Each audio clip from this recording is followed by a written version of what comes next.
Channel को subscribe करके video को लाइक शेयर करना ना भूलें। डिक्टेशन गति 80 शब्द प्रति मिनट स्टार्ट। माननीय मंत्री महोदय, क्या आप जानते हैं कि निर्धनता के कई दुष्परिणाम होते हैं? निर्धनता के कारण भुखमरी की समस्या उत्पन्न हो जाती है। निर्धनता के कारण मानसिक अशांति की स्थिति में लोगों की चोरी, डकैती, हिंसा व अपराध की ओर प्रवृत्त होने की पूरी संभावना रहती है। अपराध एवं हिंसा में हो रही वृद्धि का सबसे बड़ा कारण है निर्धनता एवं बेरोजगारी ही है। कहा भी गया है, भूखा व्यक्ति कौन सा पाप नहीं कर सकता है। कई बार तो निर्धनता की स्थिति से तंग आकर लोग आत्महत्या भी कर लेते हैं। हाल ही में महाराष्ट्र के किसानों द्वारा गरीबी से तंग आकर आत्महत्या करने की कितनी ही घटनाएं सामने आई हैं। जनसंख्या वृद्धि पर नियंत्रण कर शिक्षा प्रणाली में व्यापक सुधार करते हुए व्यावसायिक एवं व्यावहारिक शिक्षा पर जोर देकर कुटीर उद्योगों को बढ़ावा देकर एवं औद्योगिकरण द्वारा रोजगार के अधिक अवसर सृजित कर हम निर्धनता की स्थिति को कम कर सकते हैं।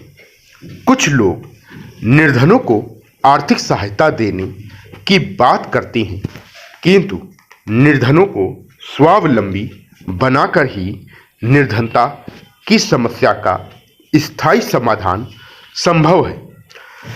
केवल आर्थिक सहायता देकर निर्धन वर्ग को थोड़े समय के लिए तो अभाव मुक्त किया जा सकता है, किंतु इससे निर्धनता की समस्या जड़ से नष्ट नहीं हो सकती। केवल आर्थिक सहायता दे देने से निर्धन वर्ग आलसी व कामचोर हो जाता है और उसकी प्रवृत्ति सदा दूसरे पर निर्भर रहने की हो जाती है। भारत में प्राचीन काल से ही गरीबों को दान देने की परंपरा रही है। इसका सार्थक परिणाम ना पहले हासिल हो सका और ना ही भविष्य में इससे कोई लाभ होने वाला है। हमारे देश में निर्धनों को आर्थिक सहायता के नाम पर जितनी धनराशि व्यय की जाती है, उसका सदुपयोग यदि उन्हें स्वावलंबी बनाकर स्वरोजगारोन्मुख करने में किया जाए तो परिणाम निस्संदेह सार्थक होंगे। कई बार तो यह भी देखा जाता है कि आर्थिक सहायता के नाम पर सरकार या अन्य गैर सरकारी संगठनों से निर्गत धनराशि गरीबों तक पहुंच भी नहीं पाती। उससे बिचौलिए बीच में ही डकार जाते हैं। ऐसी स्थिति में व्यवस्था में सुधार करने के साथ साथ आम नागरिकों को भी ईमानदारी पूर्वक अपने कर्तव्य पथ पर चलते हुए देश से निर्धनता दूर करने में सहयोग करना चाहिए। महात्मा गांधी ने कहा है, गरीबी दैवीय अभिशाप नहीं, मानवीय सृष्टि है। सचमुच हम सब ठान लें तो गरीबी से अवश्य ही छुटकारा पा सकते हैं। एक बार अमेरिका के पूर्व राष्ट्रपति बिल क्लिंटन ने कहा था, बिना उन्हें रोजगार मिले जो रोजगार चाहते हैं, समाज के बुनियादी ढांचे को दुरुस्त किए जाने की बात पर मैं यकीन नहीं कर सकता।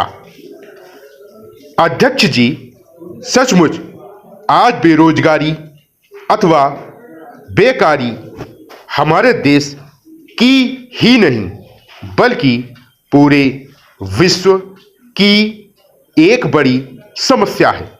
बेरोजगारी का अर्थ है कार्य सक्षम होने के बावजूद एक व्यक्ति को उसकी आजीविका के लिए किसी रोजगार का न मिलना।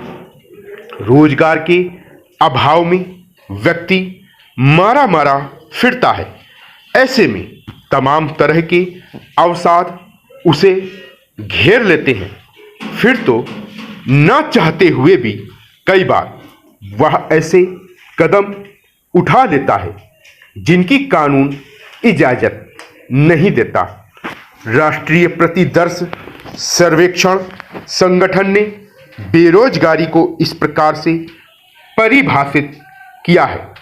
यह वह व्यवस्था है जिसमें काम के अभाव में लोग बिना कार्य के रह जाते हैं।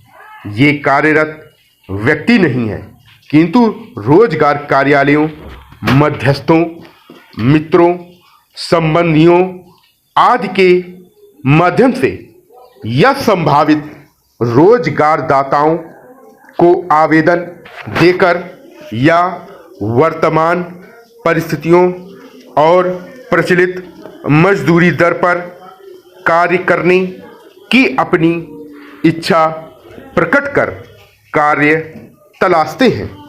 वर्ष 2011-12 के दौरान श्रम एवं रोजगार मंत्रालय द्वारा किए गए एक सर्वे के अनुसार भारत में बेरोजगारी दर 3.8% है। देश के विभिन्न राज्यों में गुजरात में बेरोजगारी दर सबसे कम 1%, जबकि दिल्ली एवं महाराष्ट्र में क्रमशः 4.8% एवं 2.8% पाई गई।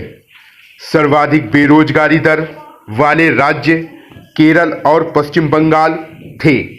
इस सर्वे के अनुसार देश की महिलाओं की अनुमानित बेरोजगारी दर 7% थी। उपरोक्त तीनों अवधारणाओं में दैनिक स्थिति बेरोजगारी की सर्वोत्तम माप प्रस्तुत करती है। यदि कुल बेरोजगारों में युवाओं को देखा जाए तो वर्ष 1993-94 से 2004-05 की अवधि में ग्रामीण तथा शहरी दोनों क्षेत्रों में ही बेरोजगारी दर में वृद्धि हुई है, जो भारतीय अर्थव्यवस्था की तीव्र आर्थिक समृद्धि में बाधक है।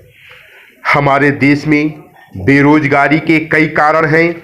जनसंख्या में तेजी से हो रही वृद्धि इसका एक सबसे बड़ा एवं प्रमुख कारण है। बढ़ती जनसंख्या के जीवन निर्वहन हेतु अधिक रोजगार सृजन की आवश्यकता होती है। ऐसा न होने पर बेरोजगारी में वृद्धि होना स्वाभाविक है। भारत में व्यवहारिक के बजाय सैद्धांतिक शिक्षा पर जोर दिया जाता है। फलस्वरूप व्यक्ति के पास उच्च शिक्षा की उपाधि तो होती है, परंतु ना तो वह किसी कार्य में दक्ष हो पाता है और ना ही अपना कोई निजी व्यवसाय शुरू कर पाता है। इस तरह दोषपूर्ण शिक्षा प्रणाली भी बेरोजगारी को बढ़ाने में काफी हद तक जिम्मेदार है। देश के प्रधानमंत्री पंडित जवाहरलाल नेहरू की ये पंक्तियां भी हमारी वर्तमान शिक्षा प्रणाली की कमियों को प्रमाणित करती हैं। हमारे देश में हर साल 9 लाख पढ़े लिखे लोग नौकरी के लिए तैयार हो जाते हैं, जबकि यहाँ शतांश के लिए भी नौकरियां खाली नहीं। विराम।